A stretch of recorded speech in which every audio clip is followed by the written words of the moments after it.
Many young students from organizations and Hong Kongers, Tibetans, Uyghurs held press conference in Lafayette Square outside the White House on March 17th, urging Secretary of State Blinken to bring up the human rights violations committed by Chinese communist regime and show the red line.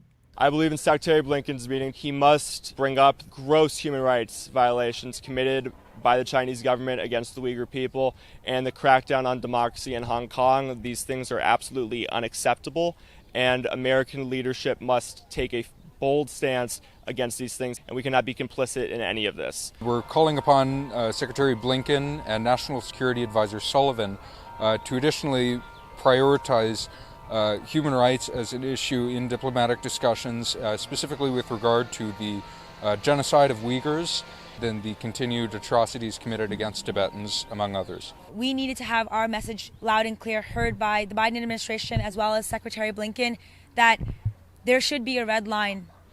The red line is genocide. And not just for those Tibetans, Uyghurs, and Hong Kongers, but even for the Chinese people themselves. We want him to follow through on those promises that the Biden administration made about holding China accountable for the human rights abuses that they're executing against people. We think that the U.S. government has the responsibility to take this lead, ask other countries to follow, to condemn the Chinese government and also take actions upon their crackdown, their oppression. And if they deem sanctions as the proper way to go to hold China accountable, then I would tend to agree with that, for sure. The organizations also called for the Biden administration to boycott the Beijing 2022 Winter Olympics. They compare it to the Olympics held in Nazi Germany in 1936. It's my hope to boycott the 2022 Winter Olympics. The comparison has been drawn to the 1936 Olympics that were held in Germany. I think that any form of legitimacy that we give to a regime that is committing a genocide would be looked back upon by future generations as being moral calamity, something that we would look back on and condemn as being a mistake made. And we refuse to join so many other countries in this common descent into indignity.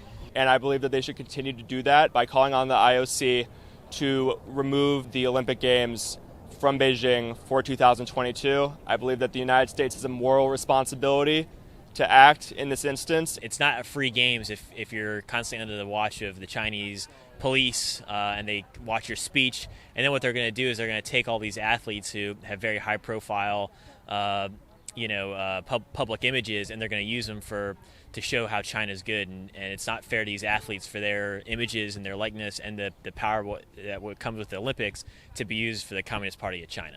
We're asking the U.S. government to impose a full boycott on the 2022 Beijing Olympic, and we're asking them to take the lead and cooperate with other countries. We're making an appeal to these athletes to look at the human rights issues in China, the democracy in Hong Kong, demolishing democratic system.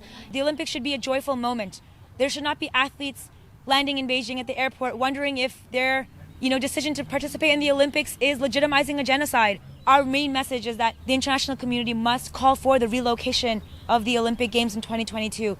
About 20 U.S. congressmen wrote a letter to President Biden, Secretary Blinken, and Advisor Sullivan on March 17 too, saying that it is vital we stand strong against the CCP and make clear that the United States will defend and promote global democracy. Reporting in Washington, D.C., Julia Wei, Sound of Hope News.